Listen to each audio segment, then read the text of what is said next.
வானலை வச்சு அதில் கடுகு, ஜீரகம், வெந்தயம் எல்லாம் போட்டாச்சு.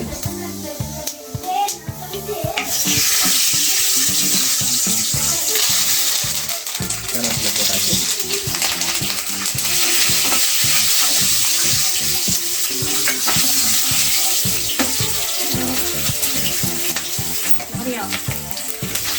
பூண்டு போட்டாச்சு.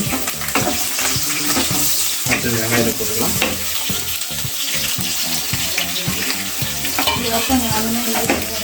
ஃப்ரெஷ்ஷான கருவேப்பிலை ஆல்ரெடி போட்டாச்சு. அதில் போட்டிருக்கிறத வெங்காயம், பச்சை மிளகாய், பூண்டு வந்துட்டு பொன்னிறமாக வந்துட்டு வதங்கலாம். ஸோ வெங்காயம் பார்த்தீங்கன்னா ஆல்மோஸ்ட் வந்துட்டு பொன்னிறமாக வந்துட்டு வதங்கிறத பார்க்கலாம் நீங்கள். ஸோ எண்ணெய் வந்து தாராளமாக ஊற்றிக்கணும். அப்போ தான் வெங்காயம் வந்துட்டு நல்லாயிருக்கும். இங்கே பார்த்தீங்கன்னா உங்களுக்கு ஒரு சீக்ரெட் மசாலா வந்து அரைச்சி வச்சுருக்கோம். ஸோ அதோட இன்க்ரீடியன்ஸ் வந்துட்டு டிஸ்கிரிப்ஷனில் போடுறோம், பார்த்துக்கோங்க. ஸோ அதுதான் ரொம்ப ரொம்ப இம்பார்ட்டண்ட். இங்கே புளி கரைச்சல் ஊறின்னு இருக்குது. ஸோ வெங்காயம் இன்னும் கொஞ்சம் நல்லா ப்ரௌனாக கோல்டன் ப்ரௌனாக வந்துட்டு வதங்கணும். ஸோ நீங்கள் பார்க்கலாம் வதங்கின்னு இருக்குது. நிதானமாக போய் கொஞ்சம் தழுவி விடணும். ஸோ இப்போ நம்ம சீக்ரெட் மசாலா ஆட் பண்ணிக்கலாம். வெங்காயம் போடுமா நல்லா வதங்கிச்சு இல்லையா? சீக்ரெட் மசாலா ஆட் பண்ணியாச்சு. மீன் குழம்புக்கு இந்த மாதிரி செஞ்சு பாருங்கள், ரொம்ப சூப்பராக இருக்கும். உங்கள் வீட்டில் குழந்தைங்கலேருந்து பெரியவங்க வரைக்கும் இன்னும் வேணும்னு வாங்கி சாப்பிடுவாங்க. இந்த சீக்ரெட் மசாலா வந்துட்டு ஆட் பண்ணோடனே அதோட வாசனை வந்துட்டு ஸ்மெல்லு வந்துட்டு மூக்கை தொலைக்குது பயங்கரமாக. செம்ம ஸ்மெல்லு. இங்கே பாருங்கள் அந்த எண்ணெய். ஓகே, இப்போ வந்துட்டு அடுப்பு வந்துட்டு நேராக வச்சுக்கோம். ஏன்னா இதுக்கப்புறமா அனல் தேவைப்படுறதுக்கு. ஸோ இப்போ அந்த மசாலா வந்துட்டு கொஞ்சம் வந்துட்டு நம்ம ஹை ஃப்ளேம் வச்சுட்டு அதுக்கப்புறமா திரும்ப லோ ஃப்ளேமில் டர்ன் பண்ணிவிட்டு கொஞ்சம் லைட்டாக வந்து தண்ணி ஊற்றி தேவை விட்டுக்கலாம். எப்படி தேவை விடலாம். கிறுக்கு கிறுக்கு கிறுக்கு கிறுக்கு கிறுக்கு கிறுக்கு. இப்போ புளி ஊற வச்சுருந்த புளி கரைச்சலை இதெல்லாம் ஊற்றிக்கலாம். புளி கரைச்சலை ஊற்றும் போது நல்ல ஒரு இந்த மிளகுத்தூள்லாம் ஆல்ரெடி போட்டிருக்குல்ல, இந்த மசாலாவில் இருக்குது. ஓகே, அதான் மிளகுத்தூளோட குழம்பு அதோட வாசனை வருது. நம்ம புளி கரைச்சலை ஊற்றிட்டு அதுக்கப்புறமா வந்துட்டு ஒரு தழுவி விடலாம். பாருங்கள் எந்த கெட்டியாக இருக்குதுன்னு பாருங்கள். உங்களுக்கு எவ்வளோ தண்ணி வேணுமோ அவ்வளோ ஊற்றிக்கலாம். நீங்கள் நாங்கள் வந்துட்டு கொஞ்சமாக தான் தண்ணி ஊற்றிருக்கோம். ஏன்னா வந்துட்டு கொஞ்சம் கெட்டியாகவும் இருக்கட்டும் அப்படின்னு சொல்லிட்டு. அதுக்கப்புறமா உப்பு இருக்கான உப்பு பார்த்து போட்டுக்கலாம். கனடி வாவல் பாட்டு உப்பு தேவையான அளவுக்கு போட்டாச்சு. உப்பு போட்டு நல்லா தயிர் விட்டு இப்போ ஒரு கொதி விட போகிறாங்க. கொதி விட்டு அதுக்கப்புறமா நல்லா கொதி வந்த பிறப்பால் அந்த வாசம் வந்த பிறப்பால் வாசம் போன பிறப்பால் வாசம் வந்த பிறப்பால் மீன் எடுத்து இதில் போட்டுடலாம். ஃப்ரெண்ட்ஸ், எனக்கு தேங்காய் உடைக்கிற வேலை வந்துச்சு. இப்போ வந்துட்டு அதில் வந்து தேங்காய் உடச்சி ஊற்றணும். ஸோ நாங்கள் இதுக்கு வந்துட்டு முழு தேங்காய் ஒன்று எடுத்துருக்கோம். மூடி போட்டு ஒரு 10 நிமிஷம் கொதிக்க விட்டு திரும்ப திறந்து பார்க்கலாம். வாங்க அதுக்குள்ளே தேங்காய்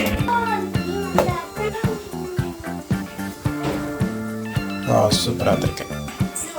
பார்த்தீங்கன்னாக்கா தேங்காய் வந்துட்டு நல்லா க்ளீனாக அரைச்சி எடுத்து வச்சுருக்கோம்.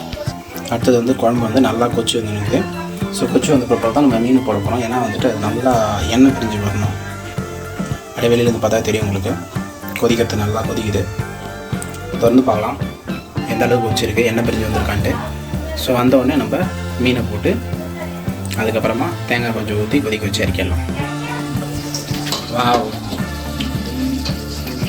கொதி பாருங்க. நான் சிம்மில் டர்ன் பண்ணிட்டேன். டக்குன்னு வச்சுருக்கேன். 1 kg மீனை போட்டுடலாம்.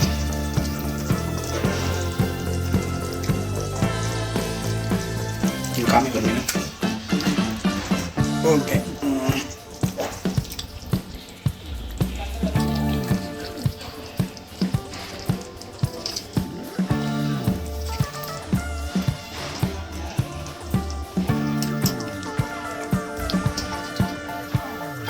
ஓகே, ஸோ 1 kg மீனையும் போட்டாச்சு. ஸோ நீங்கள் இப்போ பார்க்கலாம்.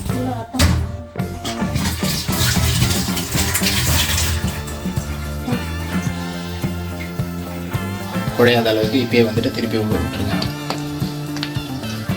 இது விட்டு ஒரு கொதி விட்டு இமீடியட்டாக வந்துட்டு நம்ம தேங்காய் பால் ஊற்றிடலாம். அரைச்சி வச்சுருந்தா தேங்காய் பால் ஊற்றிடலாம். உப்பு இருக்காங்க.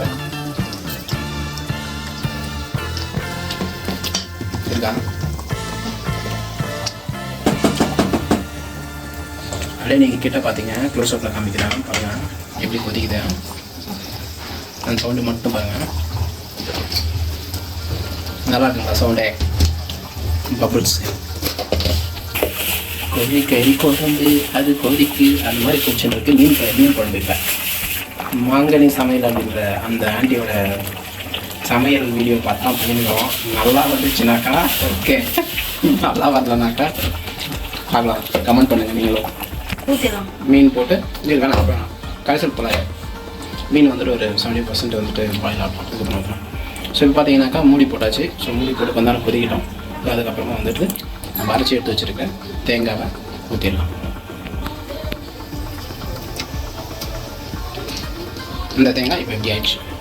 இந்த குழம்புல ஊற போய் கொதிக்க போகுது.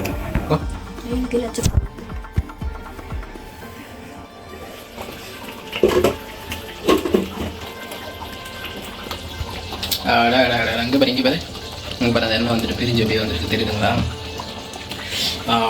லைட்டாக இது பண்ணி பண்ணுவேன். ஓகே அப்படியே லைட்டாக ஒரு மீன் மட்டும் எடுத்துப்பாரு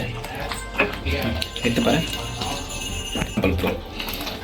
ஃபிஷ் வந்துடுச்சு இல்லையா, அதனால தேங்காய் பால் அரைச்சி வச்சுருந்து தேங்காய் பால் ஊற்றியாச்சு.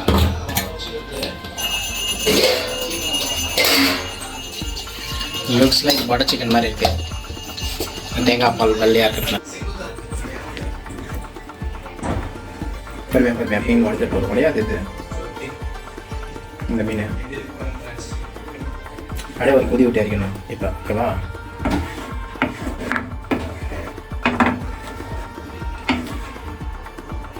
ஒரு நாளைக்கு வந்துட்டு மெட்ராஸ் சமையல் பார்த்து ஒரு மீன் குழம்பு சொன்னோம். கரெக்டாக ஸ்டேஃபியாக பார்த்து ஒரு சொன்னோம். ஃப்ரெண்ட்ஸ் மீன் போட்டாச்சு. அதுக்கப்புறம் தேங்காய் ஊற்றியாச்சு. இப்போ லைட்டாக கொதியுது. இப்போ இன்னும் ஒரு கரெக்டாக இன்னும் 2 to 3 மினிட்ஸில் ஆஃப் பண்ணிவிட்டு இறக்கலாம். நம்ம குழம்பு நம்மளுக்கு ரெடி ஆகிடும். நல்லா கொதிச்சிச்சிங்க.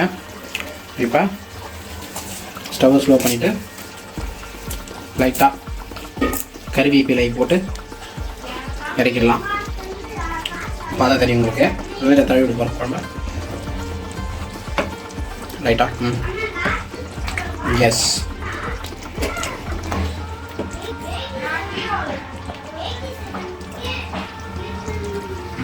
சூப்பர். நல்லா கிரேவி செம்மையாக இருக்குது. செம்மையாக வாசனை தான் வருது.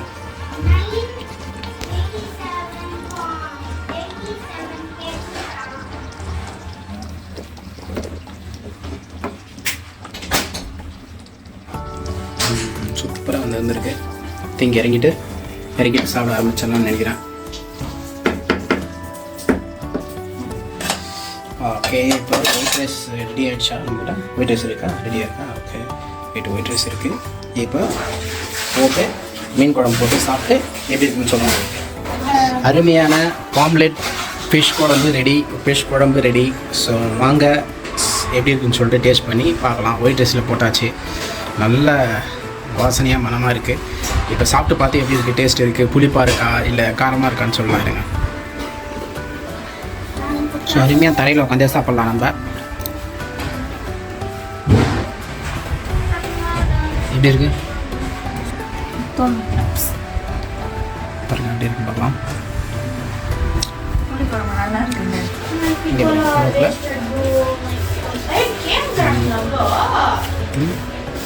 சூப்பராக இருக்கு. இந்த கருவேப்பிலை லாஸ்ட்டில் போட்டோம் இல்லைங்களா, சூப்பராக இருக்குது.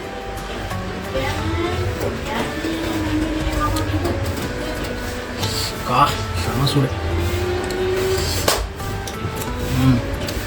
இப்படி சாப்பிட்டு பார்த்துக்கலாம். இந்த குழம்பு வைக்கலாமா வைக்கக்கூடாதுன்னு சொல்லிட்டு இதை பச்சை கழுப்பு சொல்கிறேன்.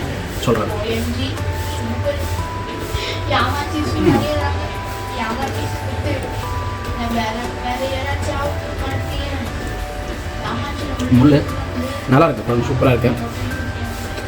காரம் புளிப்பு எல்லாமே கரெக்டாக இருக்குது. இதேமாதிரி உங்கள் வீட்டில் நீங்களும் செஞ்சு சாப்பிடுங்க. நல்லா தான் இருக்குது குழம்பு. ஸோ சேனல் பேர் என்னது? மாங்கனி சமையல்.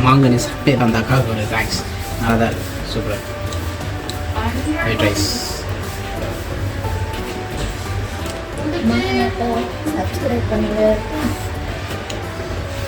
இந்த வீடியோ பிடிச்சிருந்தாக்கா லைக் பண்ணுங்கள், கமெண்ட் பண்ணுங்கள், மறக்காமல் சேனலை சப்ஸ்கிரைப் பண்ணி பெல் ஐக்கானை ஆல் போட்டுங்க. அப்போ தான் நாங்கள் ஒவ்வொரு வீடியோ உங்களுக்கு வந்து சேரும். தேங்க்யூ ஃபார் வாட்சிங்.